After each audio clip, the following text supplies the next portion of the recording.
dissertation. I was doing some research at the LDS archives, and Dr. Arrington was the church historian, and I had worked for him for a short time as a younger person doing some research at the library, at the archives in that case in Washington.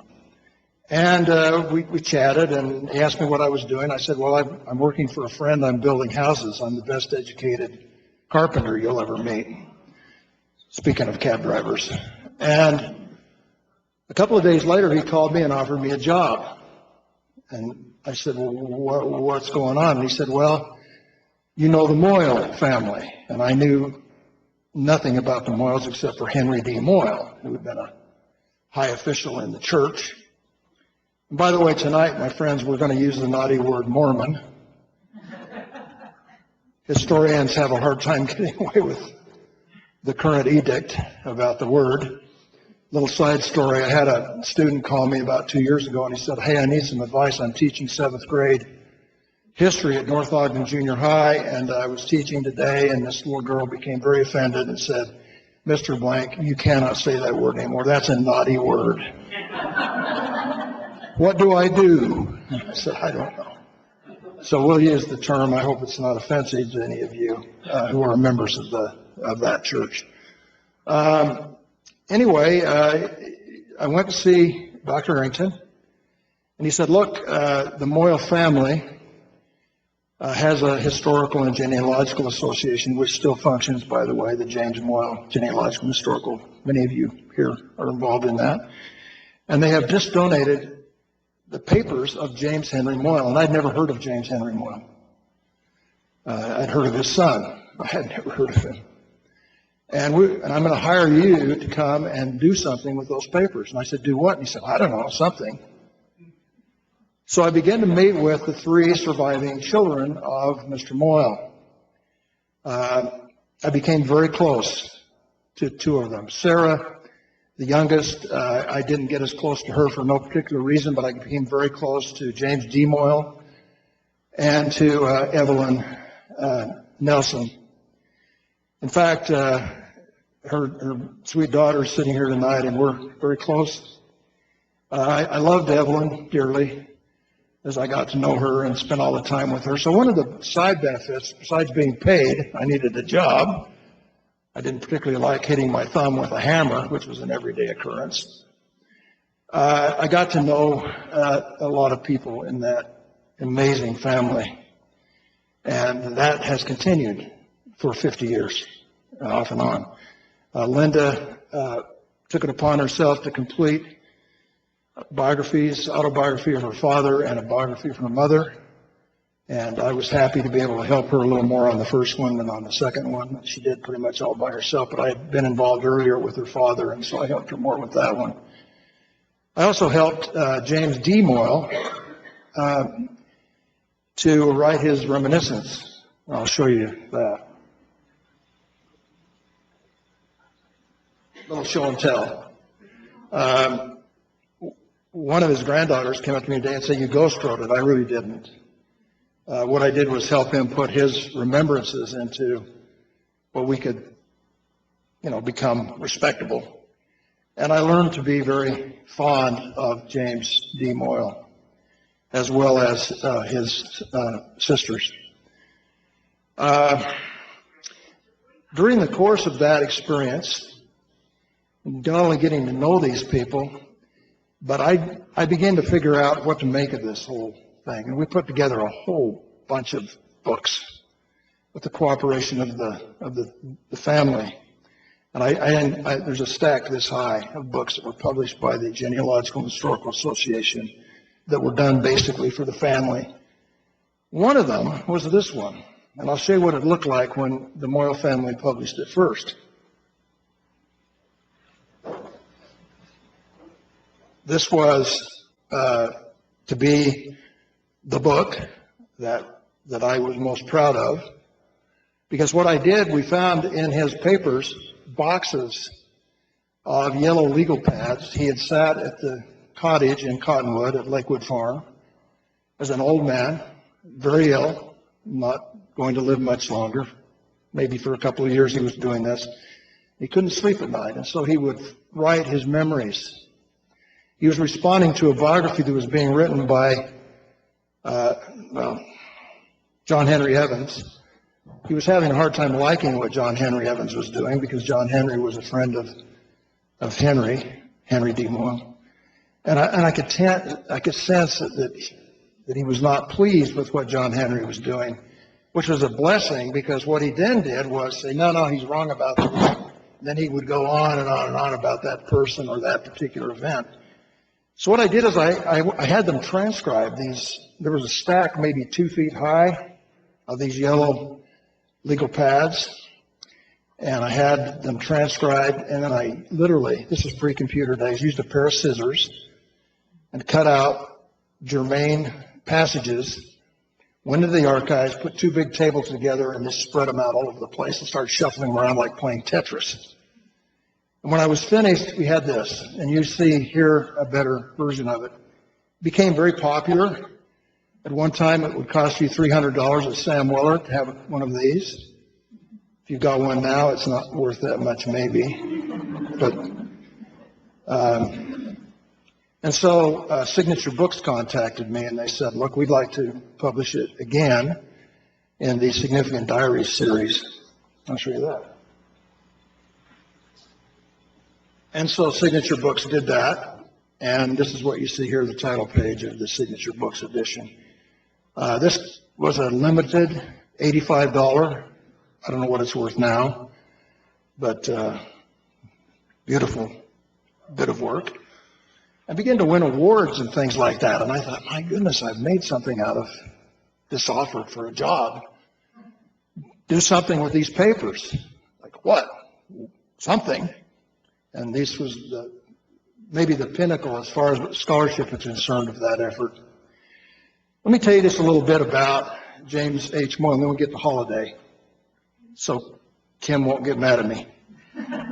Or the city council won't get mad at me. The religious and political memoirs of James Henry Moyle, because he was born in 1858. His father was a stonecutter from Cornwall, who had come here ahead of the rest of his big family, who settled out in the Alpine area in Utah County later.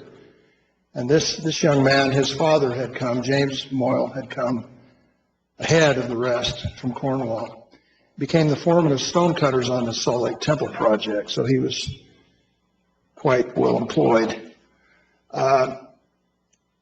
James Henry here grew up on the west side of Salt Lake. I forget the address, a couple of houses out there. Feeling like a second-class citizen because the circles he ran in, you could tell there was a class system in Salt Lake City back in the 60s and 70s. I think some of you are grinning about that. For example, Brigham Young had a bunch of cute daughters, and you could not hope to date one unless you were similarly situated as a big shot. He grew up with that hanging over his head. As I got into his life, I began to sense that he wanted to make something of himself. So, again, to make a long story short, he served a mission in the southern states. He got back and decided to go to law school at the University of Michigan, where he roomed with George Sutherland, the only person from Utah ever to sit on the Supreme Court. Remarkable man there as well. He went to President John Taylor for a blessing before he left for Michigan. And Taylor tried to talk him out of it, gave him the blessing, and when he was finished, he said, now, Brother Moyle, you know you're going to hell. And he decided to prove him wrong. He went to the University of Michigan Law School and remained a devoted member of his church until his death.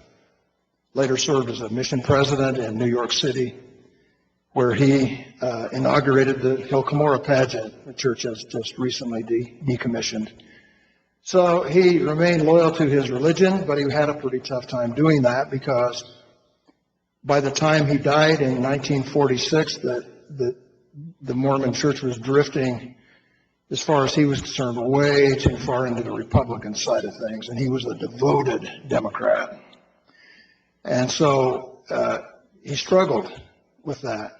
Many of the leaders of the Mormon church that he knew, he was very close friends with Heber J. Grant. They were old friends from back in the early days of Salt Lake City, and he would spend a lot of time with Grant, riding around in his car at night. They're both old guys in their 80s, 70s and 80s. And he watched Heber J. Grant move from being a devoted Democrat into becoming more and more a Republican. He blamed it all on J. Reuben Clark, which may or may not be true. I also did a book on him later, so I can't speak ill of him. So the title Mormon Democrat came to me because that was what he was at that time. I tell people now that this book won all these awards. It's one of I'm most proud of achievements. They say, well, are there things like Mormon Democrats? And there certainly are, and there certainly were. He was one of them. He served, as it turned out, under two Democratic presidents, Woodrow Wilson as Assistant Secretary of the Treasury, and then as an old guy like me, went to work for Franklin D. Roosevelt, first as Assistant Secretary of the Treasury and then as Commissioner of Customs. This photograph you see in the frontispiece was taken when he was 80 years old, and he was the Commissioner of Customs of the United States. Picture taken in his office. I have this. Linda's mother gave me an autographed copy of that photograph that says taken in my office and the date of the photograph. Very proud of his ability to continue to serve his country and to serve everybody. And I mean, he was just one of these people that you couldn't hold him down. You could not. Very striking person. We'll see some pictures of him later. I apologize, we're not getting the slides quicker. We'll get to them. J. Reuben Clark, they weren't friends, really, but colleagues and associates, I guess, spoke at his funeral and said you could not pass Brother Moyle on the street without turning around and taking another look at him. He was a big, 6'2", barrel-chested, handsome guy that commanded a lot of respect. Now, what has this got to do with Holladay? Well, he was a very successful attorney in the city, and served for a time as county attorney. Did a lot of work defending polygamists. When he married the daughter of Henry Dinwiddie, the Dinwiddie furniture magnate here in Salt Lake, Alice asked him, now, are you going to marry somebody else too? And he promised her he would not, so he never did, even though he remained a loyal Mormon. As the century concluded, the 19th century concluded, he decided, and make this work. Let me go to the next picture. By the way, I was sort of an artist in those days. I've lost it. My fingers are too fat. But I drew this. It was in one of the books. I don't know which one. And when we copied it, cut the back of his head off. That's not a birth defect. That's kind of how he looked when he was in the prime of his activity as an attorney in Salt Lake. Here's a picture of the city around the turn of the century, looking out toward the Oakers. Unlike today, where people flee the city for the suburbs because they don't want to live in downtown, it was not his motivation to come here to this place where we are tonight. His motivation was to have a place where his children could learn to work and where they could get fresh air and where they could develop the kinds of habits that he wanted. He wanted to raise cattle. He wanted to have a rural experience, and he had the wealth that would allow him to do that. So, back one more. Can you go back one more? I knew Megan would help me go back. This is the home on First South, 411 East First South, drawn by...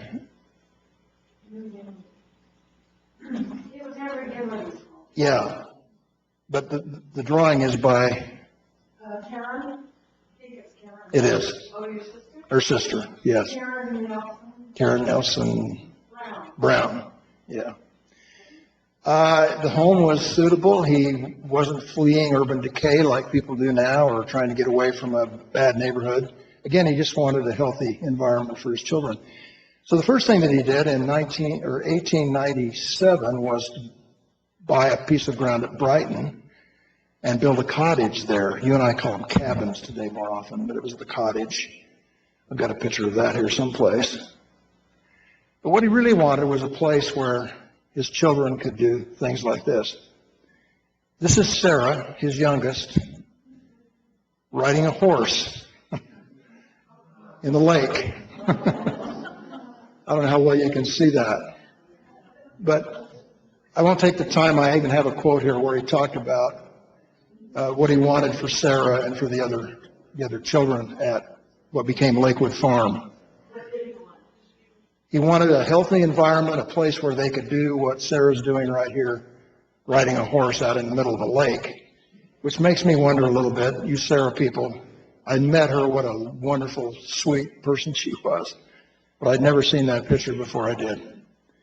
But apparently very adventurous, very exciting kind of woman to know. Great family that came from Sarah. Here's a picture of Mr. Moyle at about the time we were discussing when he decided, well, Brighton's nice. Love it at Brighton. The cottage there is beautiful. I love to sit and watch the sun on the peaks. But it's not providing my children with what I need. So in 1905, he bought what he thought it was 100 acres. It became a 97-acre piece of ground here in Holladay, where, as you know, the Cottonwood Club is today. There wasn't enough water for that much land, about 10% of the water he needed. So he went through a long process of buying water shares and trading for shares from property held in the East Bench, and managed to get enough water to fill a lake. They built a dam, and so he had his boys out here. If you want to read James D. Moyle's reminiscence of Cottonwood, it's not riding a horse in the lake, it's hard work. He put them to work, and those boys learned how to work hard, but so did the two sisters. This is a remarkable human being, and I wrote several biographies while I was doing my history career, which finally did develop at Weber State. And again, by accident, I won't bore you with how that all came to be. But I get biographer's disease quite easily, and I fell in love with this guy. What a remarkable person he was. Not perfect, but certainly dynamic, exciting, accomplished, and deeply in love with his children and wanting them the best for them. And so that's why he came out here, was to build this property so his children. Here they are again at about that time with his wife, Alice Dinwiddie Moyle.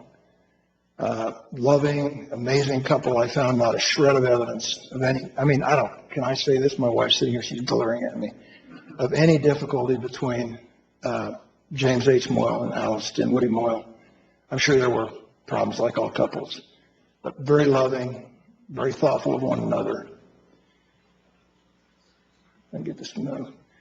Here's Alice a little later, probably looking at the clothing in the late 20s or 30s with the cottage in the background.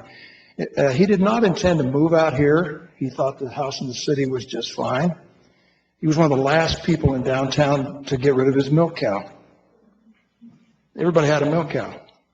These deep lots, that's why Brigham Young set it up that way. You had cows and chickens out behind your house. Because he wanted his boys to milk the cows, to milk the cow.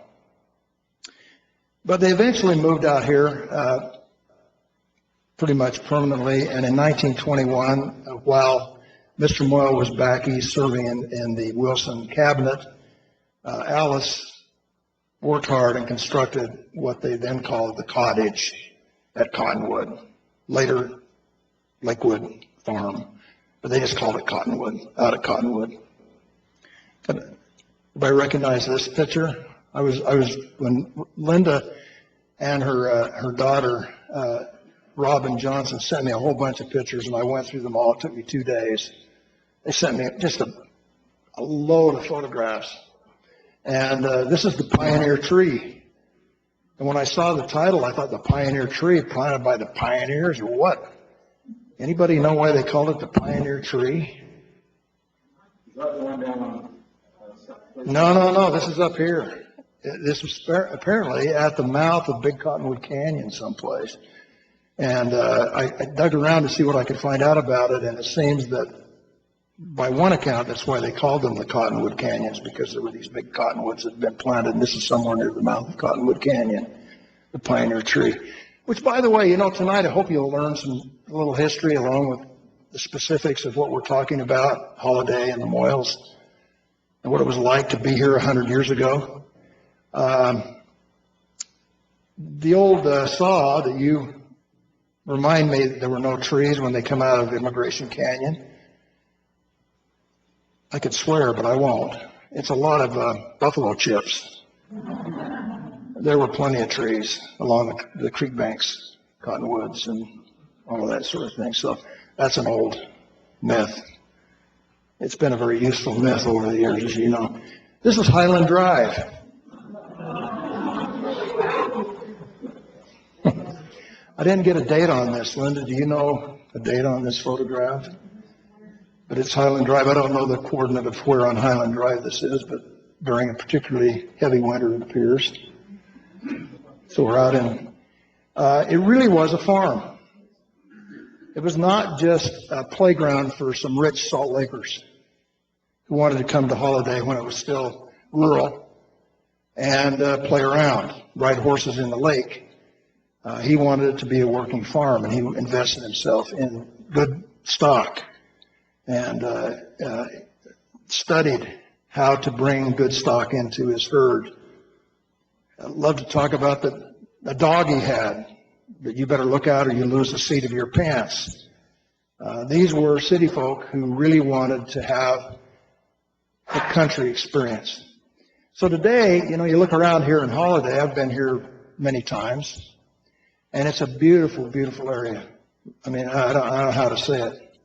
I live in a beautiful area in South Ogden, not far from Weber State. But this is just gorgeous, and people are here because it is gorgeous.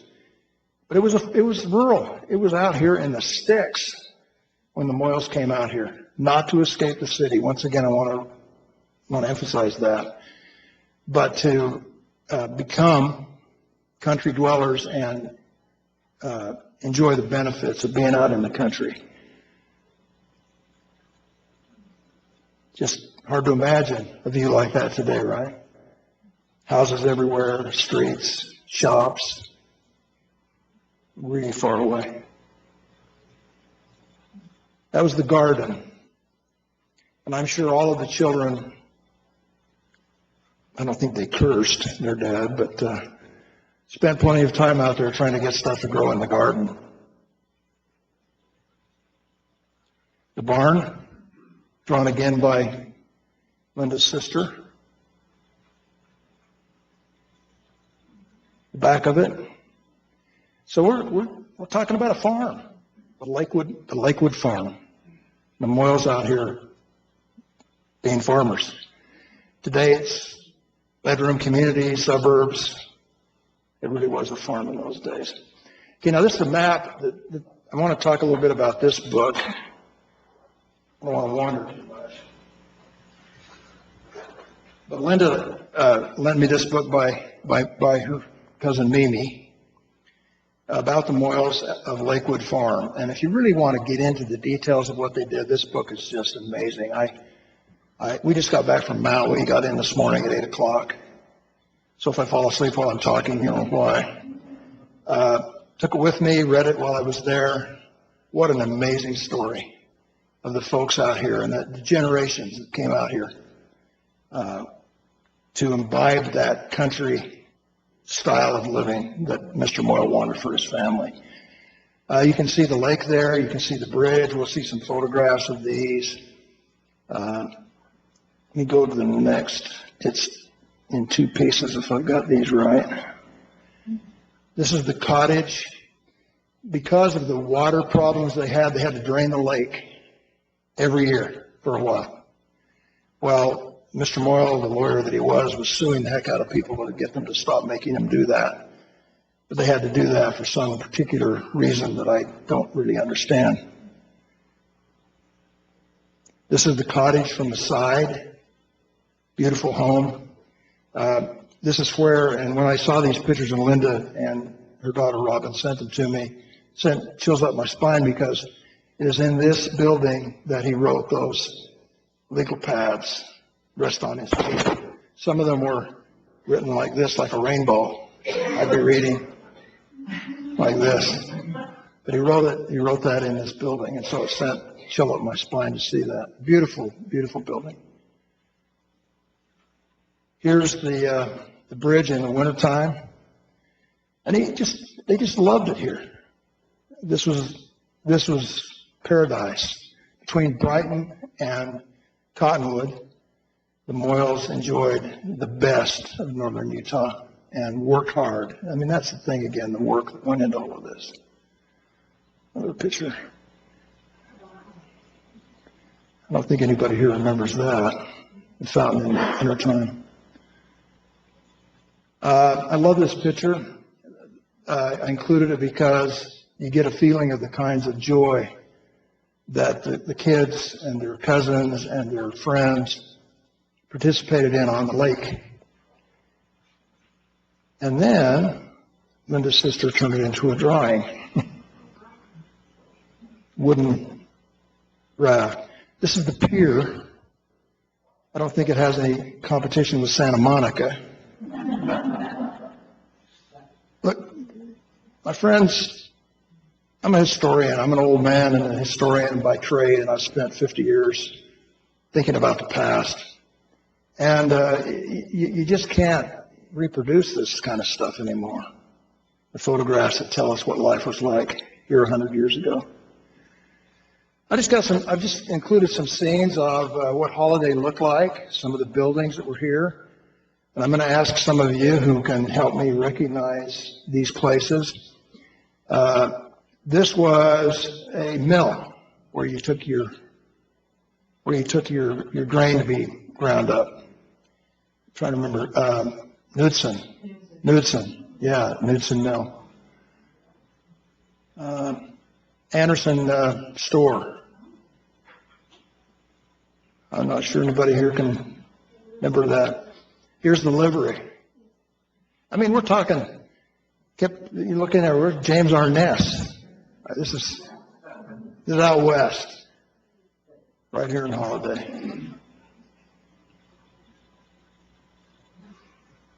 Times are changing. The Holladay service station. By the way, notice the spelling.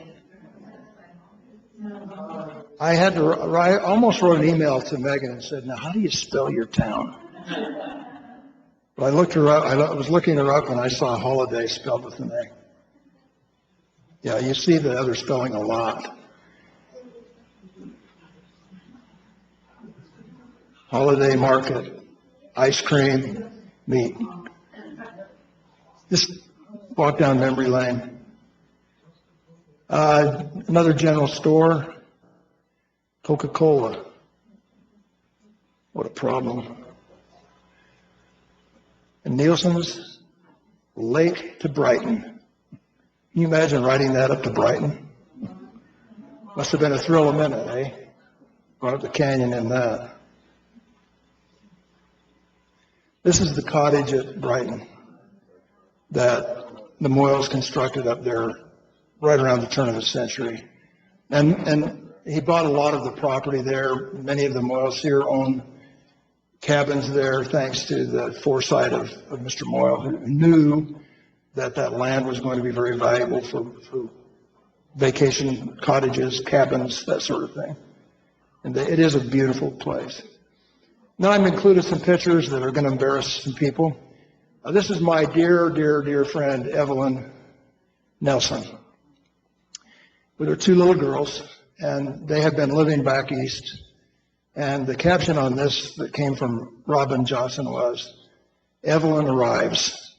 And knowing Evelyn like I did, I can imagine that arrival. The little girl on your right is none other than Linda. She's sitting up here trying not to be too embarrassed. And her sister. What an amazing woman she was. I wish we had more time to tell you. I just got stories like crazy. We could stay all night and you'd boo me out of here before we were done. But I wanted that. This is also a picture of Linda, and I included this one because Linda remembers the zinnias. Mr. Onicki, who lived up the way, kept the garden full of beautiful flowers. Here she is out in the garden. She's not blushing too much because she's under control. There's Jimmy. What a guy. I can only imagine what he was like. You descendants of his who are here tonight. Just a kid. I'll bet his dad was mad about the mustache, although he had a beard. His dad did. This was taken in France, so they traveled. He wanted his kids to have whatever he could get for them that would expand the margins of their lives. I included this photograph. I think it was taken, I don't know for sure, but I think this one was taken. This came from Robin Johnson. This was taken, I think, while they were living in Washington. But I've included the photograph because when Mr. Moyle received his appointment as Assistant Secretary of the Treasury, he took off for Washington to assume his post and left it to Jimmy, James D. Moyle, to drive his mother and two sisters all the way to Washington on the Lincoln Highway. And what a fun story that is that I wish we had time to tell tonight. Flat tires, the whole 9 yards on the Lincoln Highway. Yeah, there's James on the right. There was Sarah, you see Mr. Moyle, a couple of other people there. That's why. Yeah, he talks about it a lot in here. It just what an amazing adventure. He was 15 years old, and his father said, "Drive the family to Washington, will you?"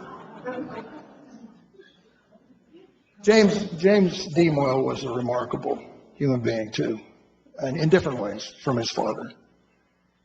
I got to know him so well and thought so much of him. This is the car they drove, the Pierce Arrow, all the way to Washington on the Lincoln Highway. Can you imagine in 1913, 15-year-old kid, his mother, and two little girls, two young women, driving all the way. Here's the photograph I included. I'm really running out of time quickly. My wife, I told her to tell me to shut up, and she's raised her hand several times. She's not doing this yet, so I think I'm okay.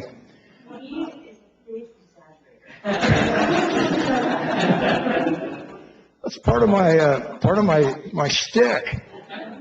I mean, I taught 33,000 students more baloney than you can possibly package at a meat plant. People say, "Do you miss your job?" And I say, "Yeah, I got up every morning thinking, what can I lie to them about today?" Anyway, great picture of the Moyles and their 6 children when they were all grown up, of course. You recognize, help me out, and everybody in the picture. The lower left is Sarah, right? Sarah's on the right, so Evelyn on the left. Henry D. on the left in the back, and Gilbert and Walter and James D. right behind his dad. I get him right? Basically. And then I'm a Theodore Roosevelt person. I read Edmund Morris's trilogy on Theodore Roosevelt twice. The second time it took me forever because I read all the footnotes. But that's the kind of guy I am, I guess. Because he was cut of the same cloth. His home at Sagamore Hills out on Long Island became the first president to run the country from somewhere besides the White House. Presidents were afraid to leave the White House. But he realized that technology would allow him to do it from Sagamore Hill up on Long Island. And on numerous photographs of him and film of him rolling around on Long Island Sound, leading a vigorous life. And here are the Moyles, quite advanced in years, out on the lake at Lakewood Farm. And then finally, just a last look at Mr. Moyle. I never met him. I was not even born when he died. But what a remarkable human being. And I've used that word too often. But there are, so many people like this scattered throughout the history of our state and throughout the history of the country. He ran for the Senate twice, governor twice, the Senate once, lost all 3 by narrow margins, bitterly disappointed. In one case, his opponent was Reed Smoot, the apostle. He thought that the church had used undue influence to get him defeated because Smoot was a Republican. Anyway, you get biased when you read this stuff. But he wanted to serve. He wanted to serve. And 2 presidents gave him that chance. So there he was. There he is. Questions, thoughts, complaints? I'll tell you what I can, and I hope some of you will tell us what you can. Yes, sir. Did you get a sense that the Moyles, when they were out here in Cottonwood, spent much time with their neighbors, the Bambergers, the Walkers, or any of those other families? Yeah, that's a great question. You all hear his question. Did they spend a lot of time with the neighbors who are out here? And most of what I ran into just mentions, somebody would say, well, so-and-so and so-and-so. But I don't have, in all of my reading and all of the memoirs and all of the papers I dug around in, much about associations out here, except who the neighbors were and so on like that. I think one thing before I ask this one, I think most of you know that this area was settled by what they call the Mississippi Saints. In 1846, a guy named John Brown, who had been a missionary in Mississippi, brought a bunch of converts to the west. He didn't know that the main body of the Mormons were staying at winter quarters. So he brought them all the way out here, and they wintered at Pueblo with a bunch of trappers. And they came in, they went up to Fort Laramie and came in with the original pioneers. And then Brigham Young sent them out here, many of them out here. And so the Moyles talked about those folks who'd been here a long time and who they were, and bought some land from them, bought water rights from some of those people. And it was always the Mississippi people, the southern people out here in Cottonwood. So your question reminded me of that. Yes, ma'am. Their home in Brighton, the cottage Brighton, they had the Bambergers, the Walkers, all the Hobos, all those people up there, and they all entertained each other at a good time. Yeah, there's an interesting side note there that I found kind of curious. When I first talked with Kim and Megan and others about doing this, I thought I'd include their time at Brighton, but as you can tell by the time we spent, it's another subject. I don't want to do it here. We'll do it at Brighton. I had a chance. Jim took me to Brighton and showed me all the places, and we had a wonderful day there. I'll never forget it. In fact, getting to know him, he was suffering with cancer at the end when I worked on the book with him, and was able to interview his 4 children, who I understand just tonight have all passed. And we have in the back of the book that interview and what they thought of their father and so forth.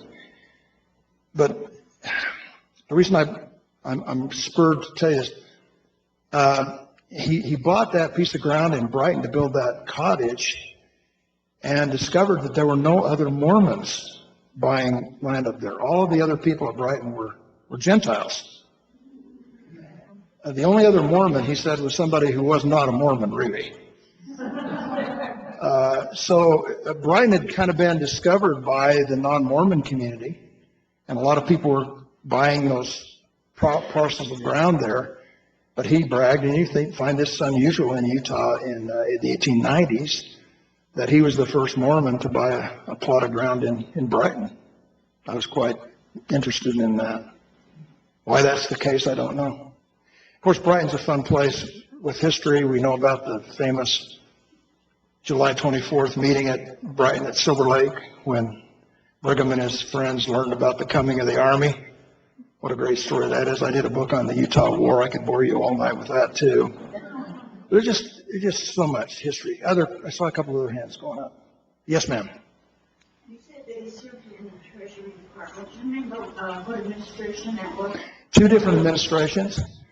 He served first under Woodrow Wilson from 1913 to 1921. In fact, when the Republicans took over in 1921 under Harding, they asked him to stay for a while, and he did. He stayed for a few months under Harding, then came home.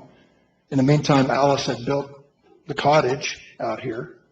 That's fascinating. I mean, you think about a woman doing that. Women do those kinds of things, but 100 years ago.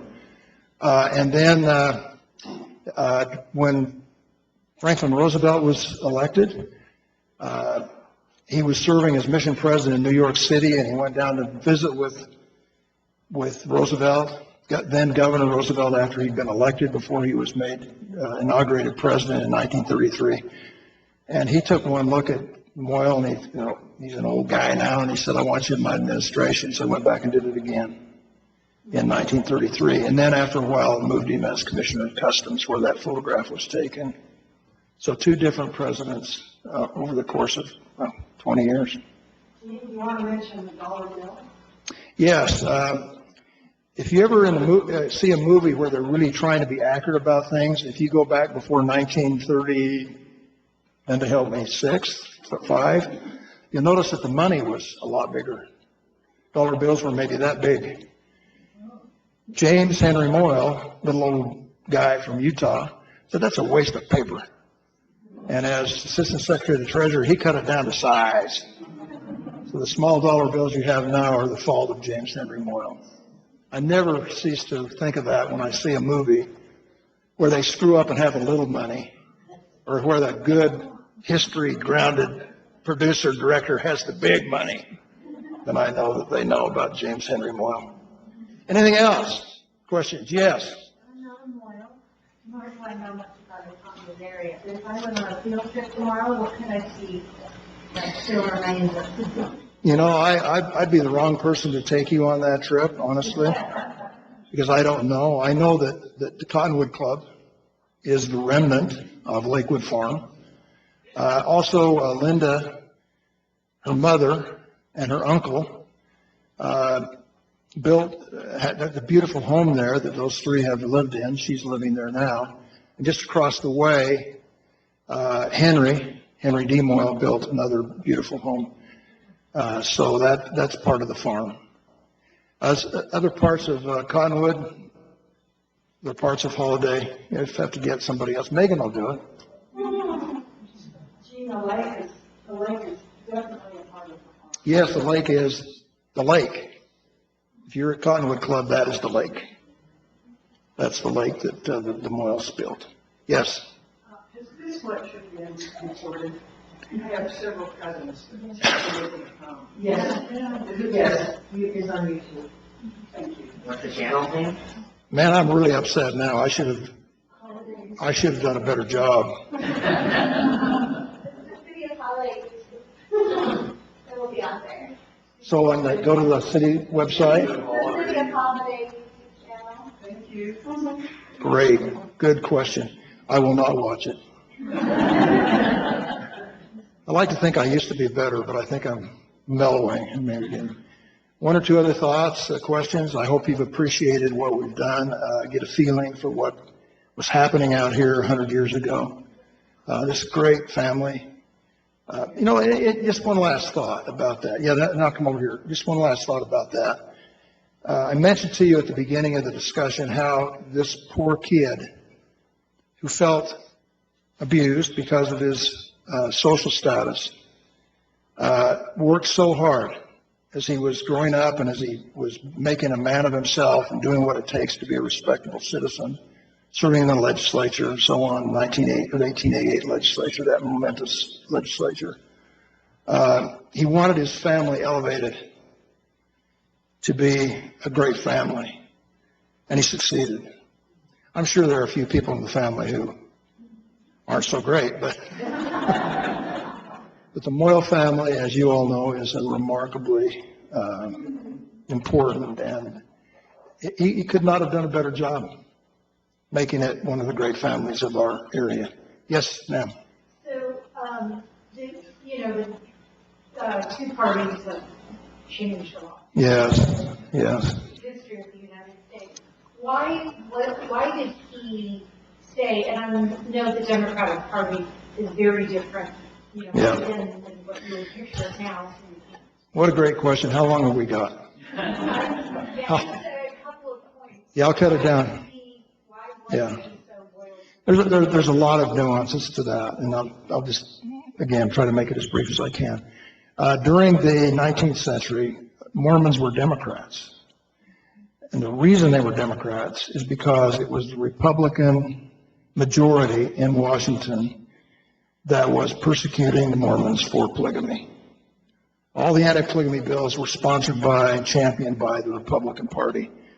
The Democrats, on the other hand, coming out of the Civil War, were more sympathetic to Utah because they had gone through that, they lost the war. The Yankees had sent their army there, just like the Yankees sent the army to Utah. Utah was flooded with carpetbaggers, just like the South was flooded with carpetbaggers from Washington. And so Mormons were Democrats. Now, here's what's fun, and I wish we had longer, but we just don't. When it came time to give up polygamy, I had to, because it was destroying the church, and they're never going to get statehood.